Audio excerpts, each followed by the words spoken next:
So my great-grandfather started our family business in 1950 in Chattanooga, Tennessee. So, and then he sold it to his son-in-law, who finally sold out to my dad, and then I bought Dad out about 3 years ago. So Nice. but I grew up doing it. Right, you were pretty in much the business. always done it, since I was a little kid. And then I got, you do something, especially when you're a kid, you kind of hate everything as a teenager. And I sort of got that way. I'm like, I hate this. I want to do something else. So I got out for like 5 years.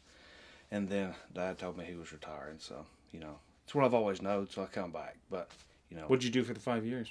I work manufacturing. So Like, I worked for Polaris. I started welding for Polaris. And then I welded for about 8 months. And then I went to like what they call it. It was a engineer and assistant, process tech. So I wrote. So you're like getting coffee for the engineers, getting coffee for the engineers, doing all the grunt work, and then doing all the real work, really. Right? I wrote processes. Yeah. I wrote processes. I worked in the weld shop, so I wrote weld processes, like loading sequences for parts for robots to weld, and like I kept finding processes.